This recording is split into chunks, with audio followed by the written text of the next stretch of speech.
Bonjour à tous les amis, est-ce que la webcam va s'allumer? Oui. Bonjour à tous et bienvenue dans Critique Café sur Moonlight TV. Et oui, le fameux projet que je teasais depuis longtemps, depuis longtemps, depuis avant les vacances. Alors attendez, ça je vais le virer pour le moment par contre, hop, voilà. Parce on va pas tout de suite parler de Boba Fett, on va parler d'autre chose avant. Bref, oui, le lait de... Alors c'est une fausse VHS de Mandalorian. Dans lequel il y a des LED qui sont des LED RGB qui sont incrustés, qui sont disposés dedans, si je puis dire, voilà. Et il y a une boîte qui va avec, qui est genre une fausse boîte faite exprès en mode vieillot et tout, dans le style des années 2000, années 90-2000. Enfin moi j'avais encore des VHS quand j'étais gamin. Donc ouais, 90-2000 avec genre le truc... Oh mon dieu, mon serait refait. Donc il y a une boîte où il y a vraiment le truc de Mandalorian écrit en mode années 80 et tout, avec des images, fait genre exprès vieux et tout. Donc c'est très cool. Je tente des trucs au niveau du décor, c'est tout. Parce qu'en gros, j'essaie de trouver des nouveaux angles de cam. Ça va très bien, merci. Bref. Qu'est-ce que c'est du coup Critique Café? On va se retrouver tous les jeudis. Alors oui, on est vendredi, je sais, on n'est pas jeudi. Remboursement, scandale, oui je sais. Terrible. Alors, ça va être tous les jeudis de 9h à 11h. Et aujourd'hui, on est le vendredi à 8h. Donc, il faut bien... Parce qu'il faut bien surprendre les gens. Non, c'est tout simplement que je n'ai pas pu malheureusement live hier, mais ça va être le jeudi de 9h à 11h, qu'il pleuve, qu'il vente, qu'il neige, ou que les Kryptoniens débarquent sur Terre finalement. Donc vendredi tout est permis, exactement. Exactement. Alors, et qu'est-ce que ça va être? On va parler d'actu ciné, parce que ça m'a été d'une part demandé, parce que moi aussi je voulais le faire déjà de base. On va parler d'actu ciné, mais pas que. On va parler de chaque semaine, on va dire, d'un thème. Alors ça pourrait être comme actuellement avec Boba Fett, ça pourrait être l'épisode, un certain épisode d'une certaine série qui vient de sortir. Ça pourrait être un film en particulier. Ça pourrait être même autre chose. Ça pourrait être plusieurs films. Ça pourrait être un thème qui a rien à voir, qui pourrait même pas être lié à l'actualité, on va dire, c'est-à-dire on peut parler d'une série ou d'un film qui n'est pas récent, mais je vais quand même privilégier les trucs récents pour rester un maximum dans l'actualité. Donc voilà, c'est ça Critique Café. Il y a un logo qui est en préparation. Et qui sera mis à disposition, on va dire, et qui sera là dès que ce sera prêt. C'est juste que je n'avais pas envie d'attendre le logo pour commencer à live finalement, parce que flemme, comme on dit dans le milieu. Alors, donc, à part ça, qu'est-ce que j'ai? Oui, alors je vais essayer, j'en ai déjà parlé avant les vacances, j'en ai déjà parlé la semaine dernière. Alors, le live de la semaine dernière, c'était encore un peu bancal. Ça risque d'être un petit peu, pas bancal, mais un petit peu expérimental au début. Et puis, je vais voir au fil du temps comment... merci Fantixery pour le follow, finalement. Merci beaucoup. Je vais voir au fil du temps comment je vais pouvoir gérer le temps, parce que je prévois 1h30, 2h environ. 1h30, 2h environ par Critique Café, la nouvelle saison de Ozark qui est dispo à 9h. Alors, je suis désolé, je n'ai pas vu Ozark. C'est sur ma liste, mais je n'ai pas vu. Mais merci de me prévenir, Fantixery. Bienvenue à toi. Alors,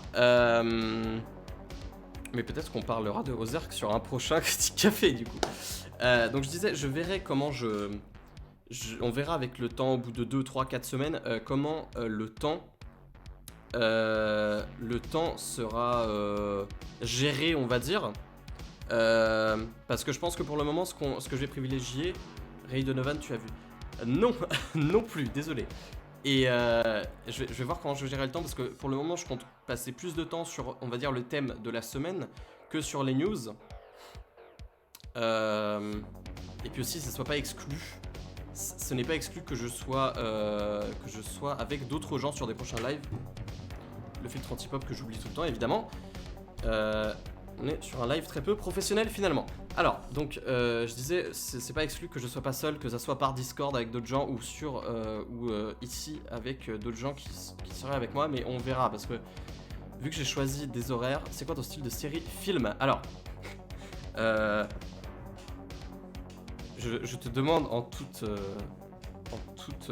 comment dire, en toute honnêteté, regarde cet overlay, regarde le nom de la chaîne, regarde le casque de Boba Fett qu'il y a derrière moi. Et là, je crois que les éléments s'assemblent et tu as mon style de film préféré finalement. Il adore les sitcoms. Très peu. Non, je n'aime pas les sitcoms. Non. Non, c'est la SF, hein, bien évidemment. J'adore la SF. Mais attention, hein, on limite pas la SF que à Star Wars, hein, quand même. Même si j'adore Star Wars, on limite pas la SF que à Star Wars. Parce que j'adore tout ce qui est cyberpunk, j'adore tout ce qui est post-apo, j'adore tout le SF de long en large, mais après j'adore le cinéma en général, c'est juste que la SF, c'est mon style audiovisuel, on va dire, préféré. Alors, donc, les actus, cette semaine, les news, alors je vais en parler comme ça. Alors, The Expanse, tu en penses quoi? Alors, je ne connais pas. Là, tu me sors des trucs, tu me sors des trucs Fantixerie. Mais peut-être que ça va être ça aussi. Peut-être qu'on va parler de trucs que vous, les viewers, vous me conseillerez. Et comme ça, peut-être que ça me permettra aussi à moi de découvrir des nouveaux trucs. Et vous, peut-être que vous serez content de voir que je parle de thèmes que vous demandez ou qui vous intéressent. Donc, cette semaine, qu'est-ce qu'on... Déjà, alors, je vais en parler rapidement, mais évidemment, il y a eu le décès de Gaspard Ulliel, malheureusement, que j'ai appris avant-hier, enfin, que tout le monde a appris avant-hier, finalement, dans un accident de ski. Évidemment, soutien à sa famille. C'est un acteur, évidemment, pour ceux qui ne connaîtraient pas, qui a eu 2 Césars, qui a joué notamment dans le film Saint-Laurent, et qui va jouer prochainement dans la série Moon Knight dont on a parlé la semaine dernière. Alors, moi, il est mort à 37 ans, malheureusement, évidemment. Et je trouve, je sais pas, le film Free Guy. Alors, je ne l'ai pas vu parce que j'ai entendu des avis un petit peu partagés du film. Mais il faudrait que je le regarde. C'est juste que j'ai tellement entendu des avis mixtes que j'ai regardé. J'ai fini par regarder autre chose plutôt que ça. Autre chose qui était Dune. Parce que clairement, entre Dune et Free Guy, bah, il n'y a pas photo. Je voulais voir Dune de toute façon. Mais du coup, j'ai privilégié Dune à Free Guy. Pour le voir au ciné, parce que je sais pas si Free Guy au final ça vaut vraiment le coup d'être vu au ciné. Bref, Gaspard Ulliel, je disais, il va jouer Midnight Man dans la série Moon Knight qui va arriver. C'est un acteur, évidemment, c'est un des acteurs, un des rares acteurs français, on va dire, plutôt jeune, qui a réussi à avoir une carrière internationale. Et quand je suis désolé, mais quand je vois... Alors, j'adore la MCU de base. Bon, ce qui s'est fait récemment depuis Endgame, je trouve, et puis même certains trucs avant, je trouve que c'est plutôt pas ouf. Dune, malheureusement, je l'ai vu en streaming alors que c'est un film à voir au ciné. Oui, il faut le voir au ciné, Dune. Dune, vraiment, pour moi, c'est ciné ou rien, hein, parce que vraiment, en streaming, c'est pas possible. Enfin, pas contre toi, évidemment, mais en fait, c'est comme... C'est comme certains films de Nolan, ou genre Inception. Bah moi je l'ai vu en streaming, pareil, je l'ai vu sur Netflix la première fois que je l'ai vu. Et pour les 10 ans, il y a eu une projo spéciale où je suis allé avec des potes et où il y avait genre une interview de Nolan avant, qui n'était pas sur place, hein, qui était enregistrée aussi, où il disait oui, en fait, je vais le repasser au ciné. C'était juste avant Tenet. C'était vraiment juste genre 2 semaines avant la sortie de Tenet, un truc comme ça. Et il y avait même genre des extraits exclusifs de Tenet ou un making-of exclusif de Tenet qui était diffusé avant Inception. Et quand j'ai vu Inception au cinéma, j'étais en mode. En fait, j'ai l'impression d'avoir un autre film quelque part. C'est-à-dire que vraiment la différence entre regarder Inception chez toi, sur les enceintes de ton PC ou même avec un casque, même si tu as un excellent casque ou des excellentes enceintes, ça n'a rien à voir avec le voir au cinéma en Atmos ou en 7.1 et ça n'a vraiment mais, aucun rapport. Bref, je disais donc Gaspard Ulliel. Ça, je trouve ça un petit peu triste quand même quand les... Alors, j'ai surtout vu ça sur des sites ricains. Parce que, je vais pas mentir, je suis du coup les sites... plusieurs pages de cinéma français comme Sens Critique et bien d'autres. Et des sites de ciné aussi d'autres pays, mais qui ne sont pas anglophones ou pas américains. Et puis même des sites... des sites ou des journaux comme Empire qui sont British, si je puis dire, donc anglais, et enfin britannique plutôt, et j'ai l'impression que sur tous les sites ricains, c'était Gaspard Ulliel, star de de Moon Knight, est décédé. Et je trouve ça dommage, vraiment. Je suis désolé, mais je trouve ça extrêmement dommage de le réduire à ça. Pas sur le forum JMS IVC ou sur un forum. Non, alors je vais pas te cacher que je vais très peu sur des forums. Moi je suis surtout genre les pages sur Insta et puis je vais sur IMDb. Et j'allais sur Rotten Tomatoes avant. Sauf que Rotten Tomatoes c'est devenu de la merde depuis pas mal d'années. Du coup je n'y vais plus. Parce que je trouve que les avis sont peu fiables, sont de moins en moins fiables, et malheureusement il y a sur certains films, il y a IMDb aussi qui devient de moins en moins fiable. Du coup je vais aussi sur Letterboxd qui m'a été conseillé par un viewer, mais où je vais purement pour regarder, je laisse pas d'avis. Mes avis je les laisse sur IMDb. Après je fais même pas de critique vu que je fais... Déjà faudrait que je m'y remette, mais j'écris et j'ai fait quelques critiques vidéo sur la chaîne YouTube, allez voir si ça vous intéresse évidemment, Moonlight TV sur YouTube. Et bah du coup je laisse pas d'avis sur IMDb parce que vraiment quand j'ai écrit une critique de 10 pages, et bah je suis en mode bah je vais pas copier-coller ça dans IMDb, tu vois. donc voilà, finalement IMDb n'est pas plus fiable que Rotten Tomatoes. Alors non, je suis désolé mais si. C'est-à-dire que quand tu regardes sur IMDb, pourquoi je pense que c'est plus fiable? Parce que IMDb, quand tu regardes les avis critiques et les avis du public, il y a très peu de fois où les avis sont genre à des kilomètres d'espace. Et sur Rotten Tomatoes, ça arrive que genre, je ne sais pas, comment marche le système. Lien pour la chaîne, merci beaucoup. Sur Rotten Tomatoes, je ne sais pas, il y a des films mais absolument merdiques, genre Mortal Kombat de 2021 là, sur lequel d'ailleurs il y a une critique sur la chaîne. Le Mortal Kombat, il y a des notes, il y a genre, je sais pas à combien on est d'ailleurs, attendez, je vais juste changer la scène et on va aller voir sur Rotten Tomatoes. C'est-à-dire que, par exemple, Mortal Kombat, dans ma critique, il me semble que j'avais vu, genre, le film, il avait genre 70% de la part des critiques. Ah non, voilà, c'était l'inverse. C'est-à-dire que les critiques, ils ont mis 54% et le public a mis 86%. Mais au moment où j'ai fait la vidéo, c'est-à-dire 2 semaines après la sortie du film, c'était beaucoup plus haut, c'était genre à 70%, et ça, c'était plus bas, il me semble. Et qui met... Enfin genre, déjà pour moi 54% c'est beaucoup trop pour ce film.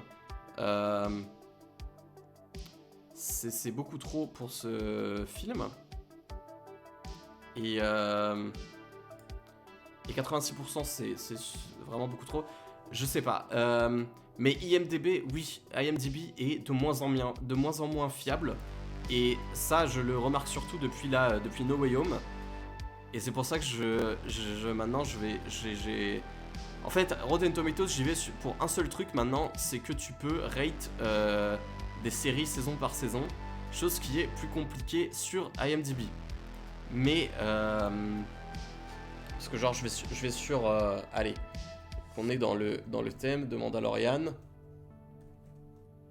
Si je vais sur The Mandalorian, je peux voir, bon déjà 93%, encore une fois c'est trop, hein. J'adore Mandalorian mais 93% c'est beaucoup trop, 91% aussi c'est beaucoup trop.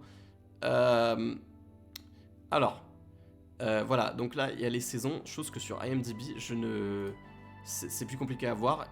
Et c'est le seul truc vraiment pour lequel je vais sur Rotten Tomatoes. Mais à part ça, vraiment rien. Et encore, vraiment, je prends ces avis au millième degré. T'as les studios qui achètent les critiques, donc c'est des moins en moins fiables. Oui, oui, bien sûr, il y a ça.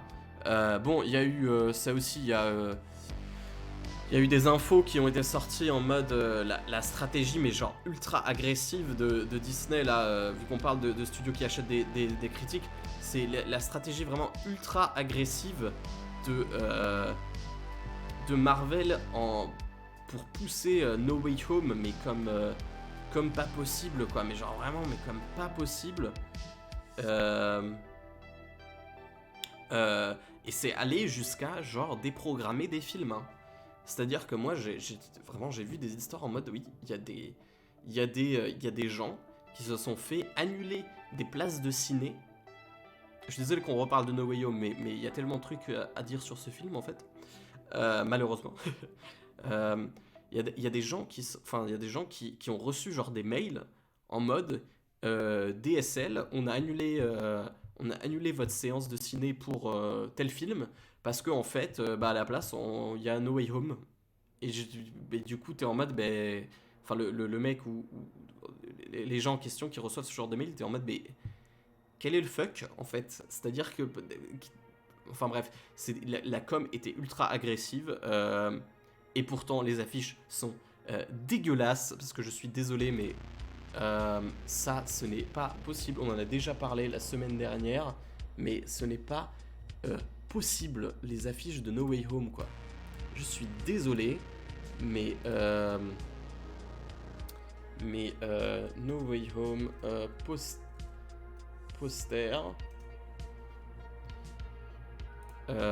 Merci Ecosia, évidemment, de me donner tout sauf les posters officiels. Alors, No Way Home poster. Ça, j'aimerais remplir le film avec des références pour les super fans tout bête. Alors oui, et c'est pour ça que j'espère que utilise DuckDuckGo. Alors, Spider-Man No Way Home. Alors, je suis désolé, on en a déjà parlé la semaine dernière, mais à la limite, celui-là encore ça va, mais genre, qu'est-ce que c'est que ces affiches, les amis?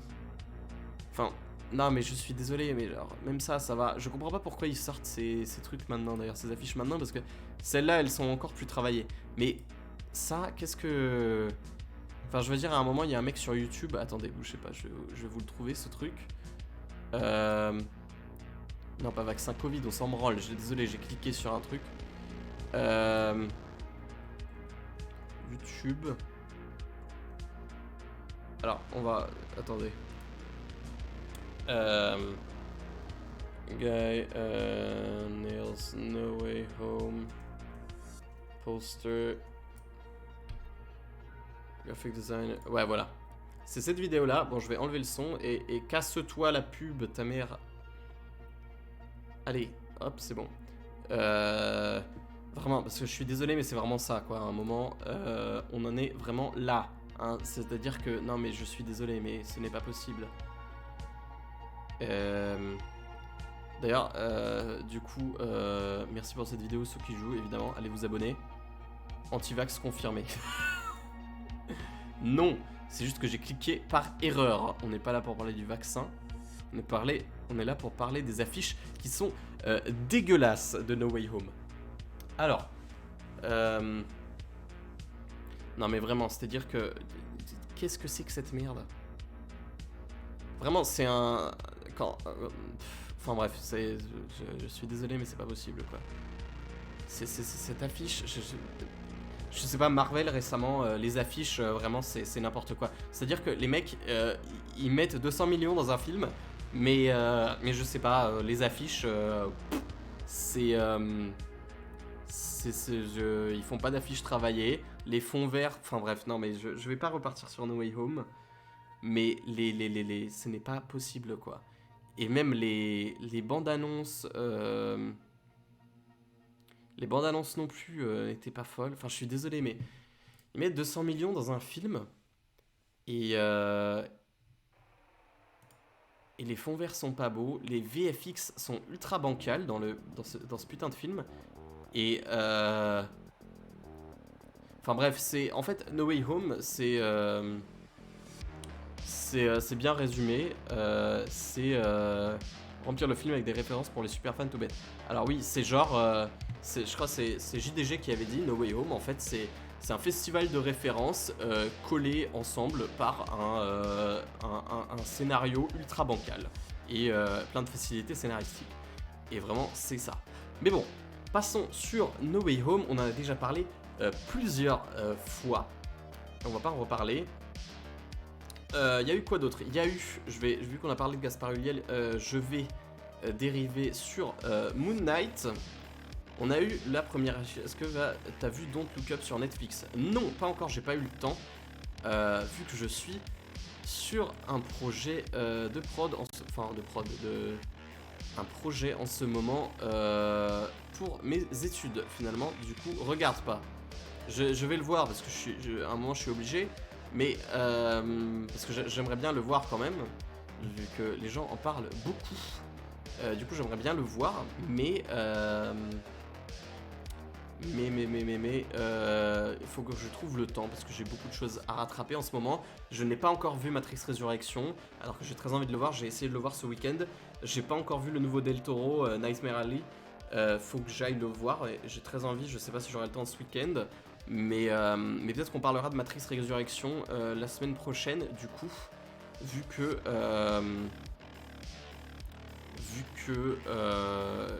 qu'est-ce que j'allais dire, on en parlera peut-être la semaine prochaine, vu que j'avais fait la démo Matrix Awakens sur le live, la démo de Unreal Engine 5 qu'on avait fait et qui vous avait beaucoup plu, donc peut-être qu'on en parlera la semaine prochaine. Cowboy Bebop, la série Netflix, non, ça c'est pas possible. Donc Cowboy Bebop, j'adore l'animé, évidemment. L'animé c'est la base en termes de SF et de cyberpunk. Mais non, c'est-à-dire que j'en ai parlé, j'ai un pote à moi qui est aussi assez fan de tout ce qui est cyberpunk. Et vraiment quand ça s'est fait, quand il y a eu la news de cancel, du cancel de trucs, déjà pour moi c'était ultra pas surprenant. Le fait que Netflix ils aient dit allez, salut! Et que, bon, les acteurs avaient le seum, ça je peux comprendre évidemment, mais bon, je sais pas, pour moi c'était rien de surprenant que la série se fasse cancel parce que Netflix, en fait, je compte peut-être faire un truc là-dessus. Dans Critique Café, mais je bois de l'eau, hein, donc mensonge et arnaque. En fait, c'est déjà que j'ai déjà bu un café avant, je suis très con. Voilà, mais d'habitude ça sera café, hein, vu que c'est en matinale. Bref, alors, donc, Netflix ne comprend pas comment adapter un animé, c'est ça le problème pour moi. Ils n'ont pas compris comment adapter Death Note, ils n'ont pas compris comment adapter Cowboy Bebop. Je vais pas rentrer dans les détails maintenant, mais ils ont absolument pas compris ce que enfin, même déjà, en fait, pour moi, déjà, l'adaptation d'un animé en live, il n'y a pas beaucoup d'intérêt déjà. Les Japonais le font parfois très bien, parfois moins bien, parfois très mal. Mais en fait, déjà, en fait, moi, je comprends très peu l'intérêt déjà de faire des live-action, des dramas à partir d'animés. Parce que quand tu adaptes un manga en film, comme l'ont fait d'ailleurs Old Boy, pour ceux qui ne sauraient pas, on en a parlé la semaine dernière, Old Boy, c'est une adaptation de manga. On en a parlé avant les vacances, pardon. On en a parlé avant les vacances, très brièvement, de Old Boy. Old Boy est une adaptation de manga, pour ceux qui ne savent pas. Et là, je vois quelque part l'intérêt d'adapter un manga en film. Après, cela dit, je ne sais pas s'il y a eu un animé Old Boy. Mais là encore, je vois l'intérêt. Mais adapter un animé en live action, moi je vois pas l'intérêt. Parce qu'en fait, qu'est-ce que tu vas faire? Soit tu racontes exactement la même histoire que l'animé, mais en live action, et dans ce cas-là, bah ok. Enfin, genre, c'est. En fait, j'ai l'impression que dans tous les cas, déjà, ça sera moins bien. Bon, déjà, il y a toujours le débat de le livre ou le manga. Le livre est toujours mieux que l'adaptation. Le comics est toujours mieux que l'adaptation. Le manga est toujours mieux que l'adaptation en animé. Mais j'ai l'impression qu'il y a aussi ce truc de l'animé est toujours mieux que le live action. Parce que au mieux, ça sera ok, ça sera comme l'animé. Et du coup, ça n'aura pas enfin, ça aura peu d'intérêt parce que pourquoi regarder le live action alors qu'il y a l'animé qui a été fait avant? Voilà. Et au pire, bah, ça sera mauvais. Et c'est dans la plupart des cas, c'est ça en fait. Parce que souvent en plus, il n'y a pas beaucoup de thunes dans ces trucs-là. Je dis dans la plupart des cas. Hein. Mais j'ai l'impression que la plupart des live action sont. En fait, moi, au-delà du fait que je vois pas l'intérêt, j'ai l'impression que vraiment, quand en plus c'est genre Netflix ou des boîtes de prod américaines ou des studios américains qui font des adaptations d'animés ou de mangas en film, ils ne comprennent pas comment faire. Et c'est vrai pour Netflix, ça a été vrai pour Dragon Ball Evolution. Je sais que je prends le pire, mais à un moment, voilà quoi. Et surtout Netflix qui force le truc vraiment parce que genre Death Note c'était c'était vraiment horrible. C'était horrible. Death Note, je suis désolé, c'était horrible. Et qu'est-ce qu'ils ont dit? Ils ont dit ouais, on va faire une suite. Les gens ils étaient en mode non, en fait vous ne faites pas ça. Pourquoi vous voulez faire ça? Le premier, vous avez déjà massacré le manga et l'animé, qu'est-ce que vous voulez faire encore? Death Note est super. Non mais le live action, c'est une merde infâme, je suis désolé. Le seul truc bien dedans, c'est Willem Dafoe en Ryuk. Voilà, parce que j'aime bien Willem Dafoe, et je trouve que le caster en Ryuk, ça c'était une bonne idée, parce que il y avait eu des live action japonais de Death Note, et il y en avait un que j'ai vu. Il y en a un, on adore quand on massacre nos mangas. Non. Parce que Cowboy Bebop c'était la même chose. Et enfin non, ça massacrait un animé en l'occurrence. Mais il y a eu je disais du coup il y avait un live action. Il y en a même plusieurs des live action Death Note japonais. Je vais essayer de voir si je peux pas les trouver pour qu'on ait un visuel. Et il y en a un que j'ai vu mais je ne sais même plus lequel c'est. Enfin c'est, je sais même plus. Death Note live action Japanese. Alors, ouais, c'est celui de 2006, je crois, mais il y en a plusieurs, je crois. Hein. Il y en a deux, il me semble. Je crois que c'est celui-ci que j'ai vu, mais je ne sais plus, à vrai dire. Et du coup, dedans, voilà, il y a un Ryuk en CGI qui est assez dégueu quand même, déjà, premièrement, et ensuite qui fait flipper. Parce que quand t'as genre un plan, attendez, il y a un plan qui est et Rem est encore pire. Hein. Rem, c'est vraiment, mais c'est. Alors, je suis désolé. Oui, ils ont fait un live action de Tintin dans les années 60. Oui. Il y a eu les oranges bleus. Et il y en a eu un autre, je crois. Il y en a eu deux. Hein. Je sais plus, il y a eu les oranges bleues. Et ce qui est drôle avec les oranges bleues d'ailleurs, c'est que vraiment, les oranges bleues, c'est le serpent qui se mord la queue parce qu'ils ont fait un live action adapté d'une BD, mais c'est une histoire originale. Parce que les oranges bleues, ce n'est pas un. Enfin, à ce que je sache. Ce n'est pas un livre qui existe. Et du coup, après, je crois ils ont fait une BD où ils ont repris, genre, ils ont pris des screens du film pour en faire des cases de BD et en créer une BD. Bref, c'était n'importe quoi aussi. Mais bref, il y a ce Ryuk en CGI moche. Bon, ça date de 2006, mais quand même, quoi. C'est-à-dire que là, on est plus proche de sport que de Death Note, hein, en termes de graphisme. Enfin, de graphisme. Non, mais vraiment, par contre, quand t'as des trucs comme ça. Je suis désolé, mais c'est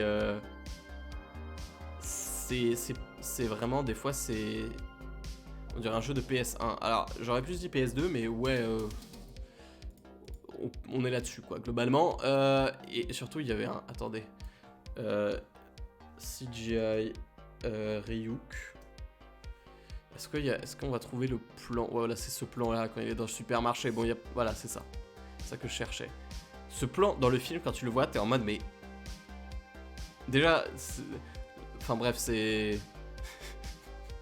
Quand tu regardes... À chaque fois que tu fais un arrêt sur image sur ces putains de Ryuk en CGI, à chaque fois, c'est ridicule, quoi. Genre... Mais bref, mais ça, c'est déjà, quand tu vois ça, t'es en mode... Ah. Et du coup, William Dafoe... Ça, c'est un artwork, visiblement... Mais William Dafoe, voilà, William Dafoe en... Oula, voilà, à chaque fois qu'il y a un arrêt sur image, c'est compliqué hein, dans ce truc. William Dafoe, c'était pas mal en Ryuk quand même. Et c'est le seul truc bien que j'accorderais au film, parce que sinon, c'est un massacre. Et ils ont pas compris, parce que je dois y aller, mais je vais essayer de passer un nouveau. Ça marche, on est là jusqu'à, je pense, jusqu'à 9h30, 9h45 environ. Ah, bref. Les amis, donc, merci d'être passé d'ailleurs. Alors,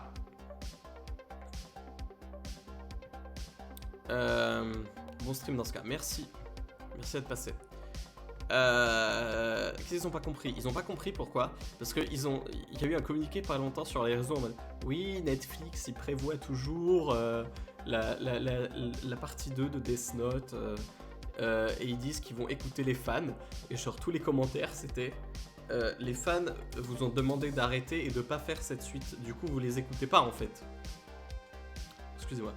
Et du coup t'es en mode mais bah oui en fait c'est complètement ça, c'est-à-dire que à un moment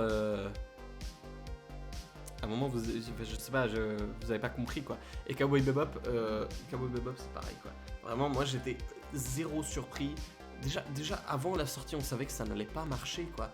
Ça n'allait pas marcher Cowboy Bebop parce que de toute façon ça allait être moins bien. Déjà quand tu vois ce qu'ils ont fait avec Death Note, bah t'étais en mode bah je vois pas.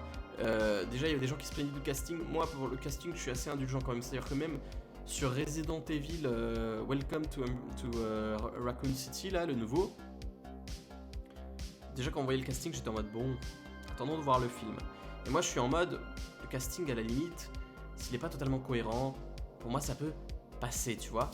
Mais par contre que la personnalité des personnages n'ait aucun rapport avec leur version originale, on va dire, donc dans les jeux ou dans le cas de Death Note, dans les mangas, ça me dépasse complètement. Et dans Cowboy Bebop, c'était pareil. Déjà, il y en a ceux qui se plaignaient du casting. Enfin, je sais pas. Pour le coup, je suis d'accord que le héros principal, je suis désolé, j'ai plus du tout son nom. Le personnage principal, le casting, je suis désolé, en fait il était... Je sais pas si c'est vraiment le casting, enfin si c'est le casting qui était pas cohérent, c'est juste il avait pas le même charisme on va dire que le perso principal dans l'animé. Les scènes rendaient pas aussi stylées avec lui, enfin les mêmes plans rendaient pas aussi, enfin c'était compliqué pour moi. Et moi j'étais pas du tout surpris qu'ils aient cancel la saison 2 hein. Et bon il y avait certains acteurs, j'ai vu que certains acteurs qui s'étaient un peu révoltés sur les réseaux en mode oui machin ça cancel, oui bah c'est chiant pour vous. Après je sais pas moi j'étais pas surpris. Voilà, donc ça c'est Cowboy Bebop vu qu'on m'a demandé d'en parler. Sinon, on va revenir un petit peu sur les actus. Il y a eu Moon Knight, la bande-annonce. Déjà, il y a le poster qui est sorti là. Donc bon. Alors, moi, qu'est-ce que j'en pense de ça? Attendez, je vais vous mettre là. Bon, ça c'est le titre, on avait déjà vu. Ça c'est des plans du truc, machin. Déjà, moi, ce costume, il me... Je sais pas, hein,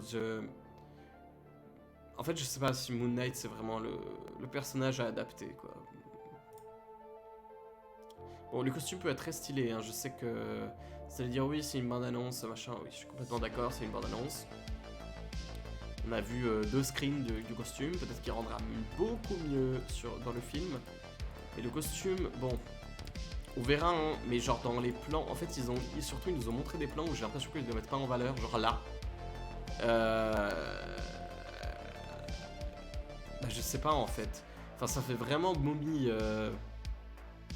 Je sais qu'il y a un délire. En fait, j'ai lu très peu. Enfin, j'ai même lu que des extraits en fait de comics Moon Knight. J'ai lu aucun comics Moon Knight en entier. Je connais le perso parce que d'après ce que j'en ai lu sur des wikis ou ce qu'on m'a raconté, parce que j'ai notamment un ami qui est très fan de comics. C'est lui qui m'a mis là-dedans un petit peu, on va dire. Et lui, il m'a expliqué un petit peu le perso et tout. Et moi, et d'après ce que j'ai vu aussi un petit peu sur le personnage, j'étais en mode, est-ce que c'est vraiment le perso à adapter? Enfin, je suis désolé, mais bon, on va regarder la bande-annonce. Je vais vous la passer sans son parce que comme ça, si j'arrive à faire passer le podcast, déjà on se fera pas strike et ça c'est bien. Et deuxièmement, attendez. Putain, ça me casse les couilles ce truc. Attendez. Non, vous savez quoi, on va plutôt aller sur YouTube parce que déjà sur IMDb la qualité elle est pas toujours top. Et ensuite, le cadrage pour vous sera mieux parce qu'en fait, vous avez cette espèce de truc là, ça, cette vague là que je peux pas enlever dans le template. Et du coup, est-ce que je l'ai pas dans mes recommandations? Non.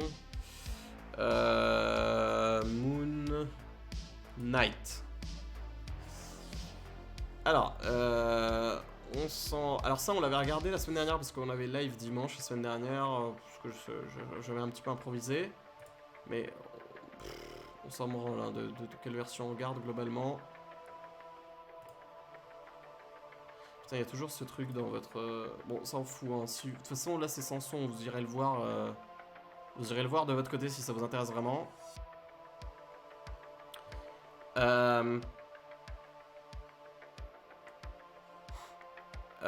Moi, j'ai des réserves hein, sur ce truc déjà. Comme je vous ai dit, moi, je suis pas sûr que ce soit vraiment le perso adapté. Et d'après ce qu'on voit, moi, je suis dubitatif parce que c'est un perso qui est assez dark, enfin très dark, très sanglant, qui est plus proche d'un Daredevil. Alors, ce plan déjà le met beaucoup plus en avant que pour le coup le plan là qu'on a eu quand il est dans le miroir. Je trouve, voilà. Alors attendez, je vais essayer de poser dessus.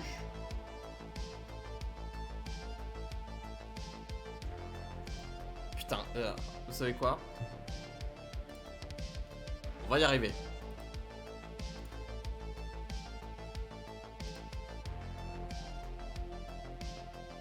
Ce plan là où il est devant le miroir déjà, ça le... Même comme ça j'ai réussi à rater quoi. Ce plan là le met déjà beaucoup plus... Je suis débile. Le met déjà beaucoup plus en avant que l'autre plan qui est assez bizarre. Voilà, on l'a. Déjà là il me paraît mieux, mais quand même j'ai du mal avec son costume. Je vais pas vous mentir. Je sais pas si vous comment vous êtes, mais moi j'ai un peu du mal avec ce costume quoi. En live action, parce que dans les comics ça passe, mais là en live action je sais pas. Moi j'ai du mal un petit peu.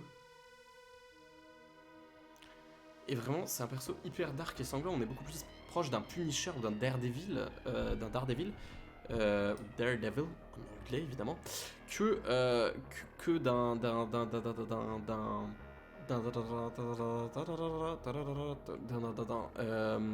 qu'est-ce que je voulais dire, je sais pas moi, d'un Avenger, même si dans Avengers aussi il y a des moments très sanglants, mais d'un, je sais pas moi, d'un Hawkeye, d'un Iron Man peut-être, enfin de tous les autres trucs de Marvel. Celui-là il est beaucoup plus dark, beaucoup plus sanglant, beaucoup plus proche de DC Comics. On dit souvent que c'est le Batman de Marvel d'ailleurs, Moon Knight. Mais et du coup moi je comprends pas, c'est-à-dire que faire ça, sachant que Disney il pousse ce truc family friendly, ouais, faut que tout le monde puisse regarder, ça me pète le cul parce que déjà j'ai pas envie de voir, vu qu'ils ont ramené Daredevil là dans No Way Home, je n'ai pas envie de voir Daredevil, vraiment je n'ai pas envie de voir un Daredevil family friendly quand je suis en train de rattraper la série Netflix Daredevil parce que je l'ai jamais vu. Shame on me. Je l'ai jamais vu et vraiment quand je vois ça je me dis mais vraiment les séries Disney Plus déjà j'étais pas hyper fan, à part Loki que je trouvais bien, les autres, moi j'étais vraiment dubitatif, on va dire, parce que je trouvais que c'était un petit peu bancal. WandaVision j'aimais bien avant les deux derniers épisodes, parce que les 2 derniers épisodes ils ont tout niqué en termes de facilité, en termes de scénar, c'était n'importe quoi. Il y a la critique dispo sur la chaîne d'ailleurs si vous voulez aller voir. Falcon and the Winter Soldier c'était pareil mais juste avec le dernier épisode. Et Falcon and the Winter Soldier, je trouve que l'arc, on va dire l'arc narratif de plusieurs personnages et l'intrigue et le sujet traité dans la série, je trouve que c'était extrêmement maladroit. Parce qu'en fait, ils ont changé en cours de route. Ils ont vraiment changé en cours de route. Parce que, en fait, il y a une rumeur comme quoi, mais pour moi, c'est sûr. Pour moi, d'après ce que je pense, c'est sûr. Mais ça n'engage que moi. Hein. Il y a une rumeur comme quoi, en fait, ils ont changé.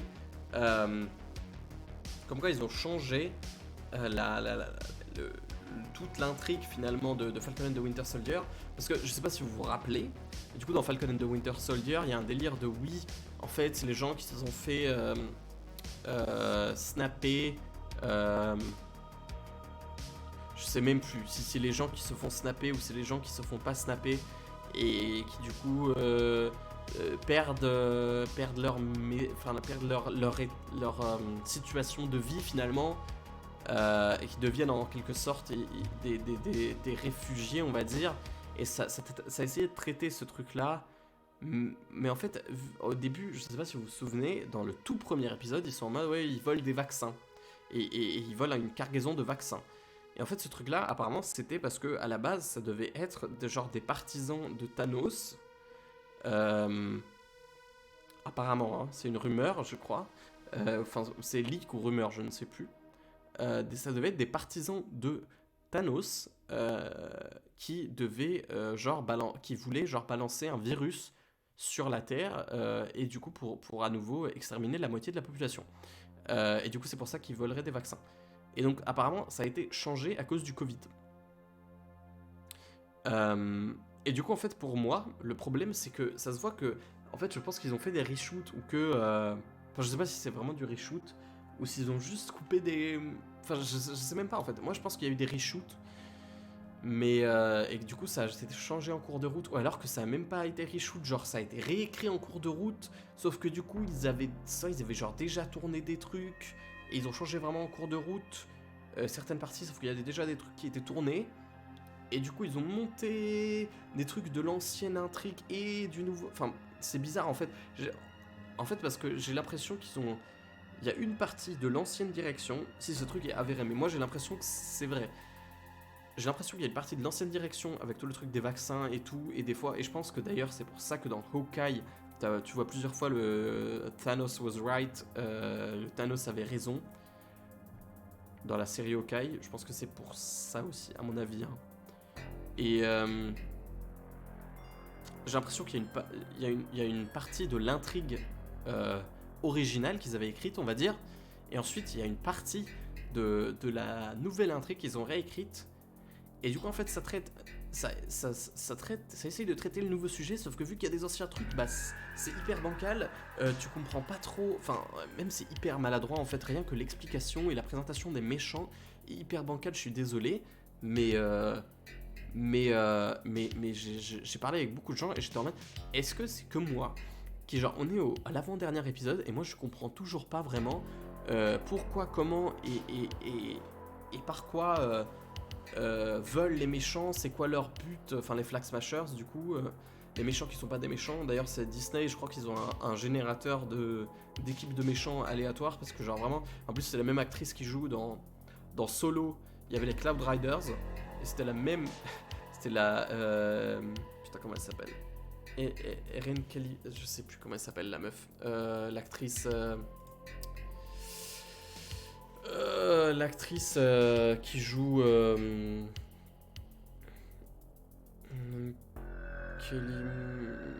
Erin Kellyman, voilà. C'est elle qui joue du coup dans Falcon, dans Solo. Et dans Solo, c'est les Cloud Riders. Dans Falcon, c'est les Flag Smashers. Donc sinon, après, on peut tous les faire. On peut faire les wall climbers, les glass breakers, je sais pas moi, les moonlight flyers. Je sais pas, peut-être qu'on va trouver.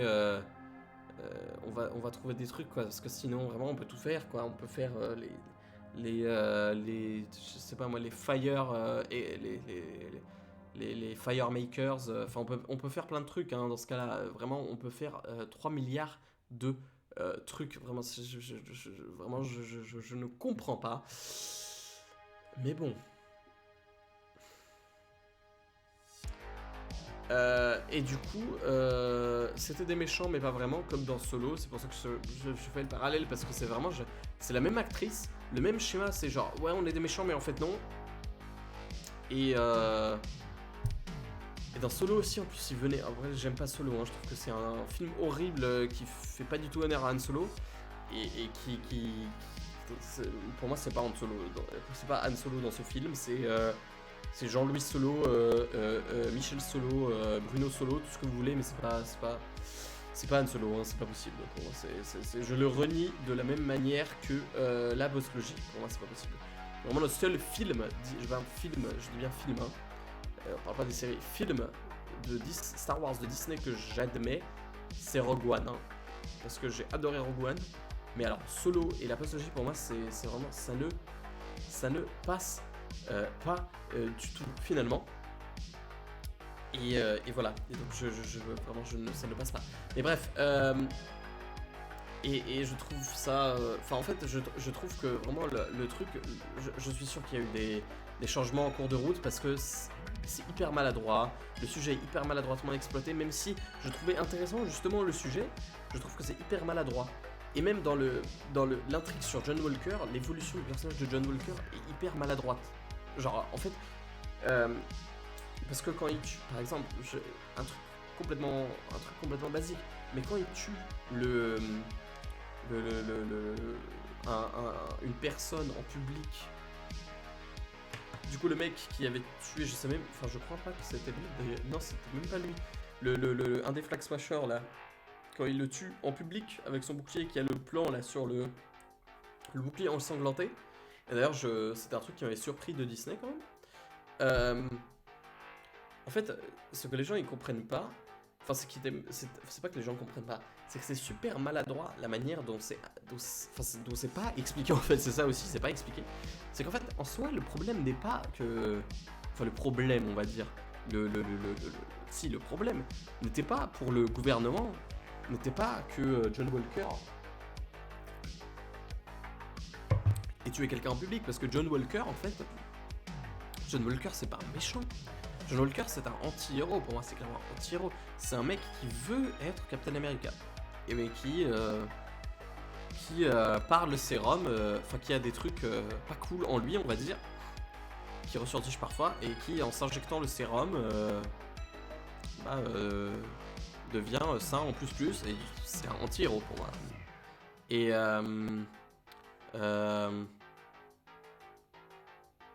désolé, il y a des communications secrètes en fourche-langue avec mes modos. Bref, je ne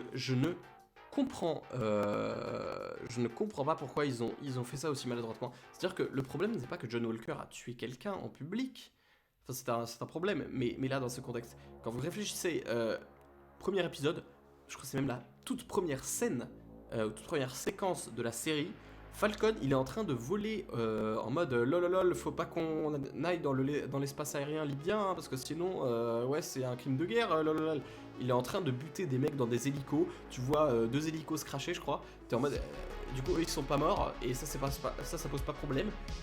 En fait, le problème n'est pas qu'il tue des gens, parce que Falcon aussi il tue des gens, en fait. Il tue des, je sais même plus si c'est des terroristes, je sais même plus ce que c'était, mais il y a sûrement des morts. Dans les combats quand les Avengers ils combattent des terroristes, il y a des morts, c'est sûr qu'il y a des morts.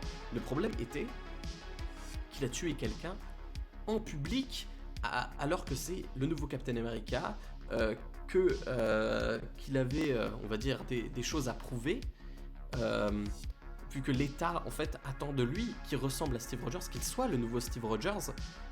Et déjà, il est pas du tout, il est pas du tout serein, il est pas du tout sûr de lui, il a pas confiance en lui. On le voit plusieurs fois dans la série, et il tue quelqu'un en public, ce qui salit l'image des États-Unis. Parce que quand Falcon il bute des gens, quand les Avengers, même quand les Avengers ils butent des gens, enfin en général c'est pas en public. C'est ça aussi quoi, et surtout Falcon, c'est pas en public, genre c'est des opérations militaires, c'est pas en public, et ça ne salit pas quelque part l'image des États-Unis. Et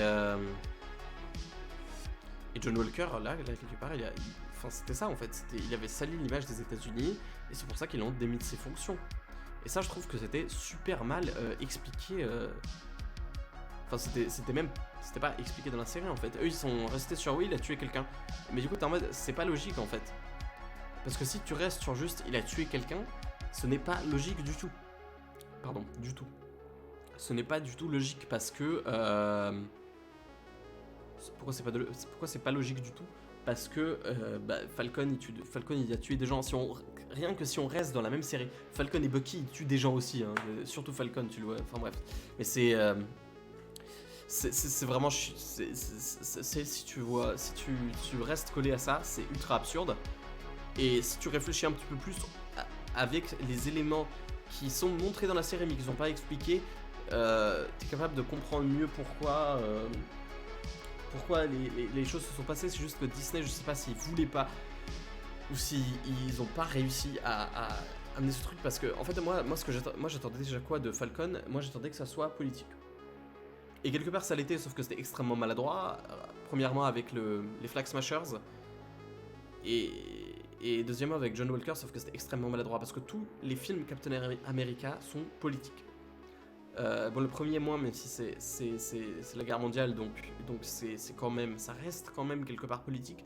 Le deuxième et je trouve que moi c'est un de mes films Marvel préférés, avec l'espionnage global et tout ça. Et le troisième l'est encore plus. Le troisième, Civil War, je crois c'est le film Marvel le plus politique. Le Civil War est déclenché par un traité qui parle de est-ce que l'ONU, je crois que c'est l'ONU, a le droit de contrôler l'activité des super-héros suite aux événements de... Enfin, c'est les accords de Sokovie suite aux événements de Avengers 2 finalement. Je reprends juste mon souffle parce que là c'était... j'ai parlé non-stop. Bref, faut qu'on accélère les amis, parce que je peux mentir que moi à 10h j'ai cours finalement. Donc faudrait qu'on accélère. Parce qu'on n'a pas encore parlé de Boba Fett. Et j'ai pas encore fini sur Moon Knight. Donc Moon Knight, bref, moi ce que j'en pense c'est que... je vais remettre la bande-annonce. Oula, attendez. On va remettre en vitesse normale par contre. Moi ce que j'en pense de cette bande-annonce, c'est que ça nous a un petit peu teasé le personnage. Niveau mise en scène est réelle. Il joue beaucoup avec la lumière, ce truc d'insomnie. Il y a beaucoup de... Que ce soit dans les titres ou que ce soit dans la mise en scène, il y a beaucoup de trucs voilà, surréalistes. Il joue beaucoup avec la lumière, vu que c'est très jour-nuit, noir, blanc. Il y a une espèce de code couleur noir et blanc. On va dire dans la lumière quoi. Et il y a aussi tout ce champ lexical visuel un peu égyptien d'ailleurs, si je puis dire, vu que le perso voilà. Donc le perso a un lien du coup. Déjà le perso je crois. Oula, déjà là pour moi les VFX c'est compliqué. Hein. C'est-à-dire que quand je vois ça. Et ça me rappelle certains VFX sombres dans Black Widow et dans No Way Home. Qu'est-ce que c'est? Enfin, espérons qu'ils retravaillent ça, parce que les VFX c'est compliqué. Genre là déjà, en fait ce plan, là déjà le costume, ouais, sur ce dernier plan, même si le truc que je vous ai montré tout à l'heure était extrait de ça, là je trouve que là c'est Moon Knight.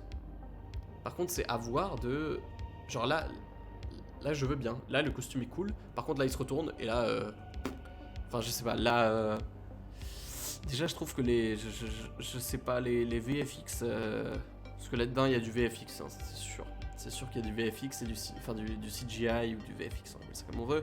Mais je sais pas si c'est le... Je pense qu'il y a une part d'animation dans le visage, mais... Et c'est pour ça que c'est un peu dégueu. Hein. Mais on verra bien, peut-être qu'ils amélioreront ça d'ici là. Mais moi, je sais pas, en termes de mise en scène, il y a ce truc avec les lumières, et ce truc de jour-nuit, ce truc de rêve par rêve, qui pourrait être intéressant en termes de mise en scène. Mais après, c'est une bande-annonce, hein, attention. C'est une bande-annonce, oubliez pas ça. Et je suis le premier à crier que faut pas juger un film par rapport à la bande-annonce, parce qu'ils nous montrent ce qu'ils veulent dans une bande-annonce. Je veux dire, les bandes annonces de Black Widow j'étais hype comme pas possible, le film est une merde. Donc voilà. Et Doctor Strange, je me méfie aussi. Hein. Doctor Strange, je me méfie aussi parce que tout le monde est en mode ouah. Enfin, les gens qui, comme moi, n'ont pas apprécié No Way Home, j'en vois beaucoup. Enfin, qui ont trouvé. C'est pas qui n'ont pas apprécié. Qui n'ont pas apprécié ou qui trouvent que la réalisation de No Way Home, la mise en scène de No Way Home, c'est fade. Et c'est même pas. C'est au-delà du basique.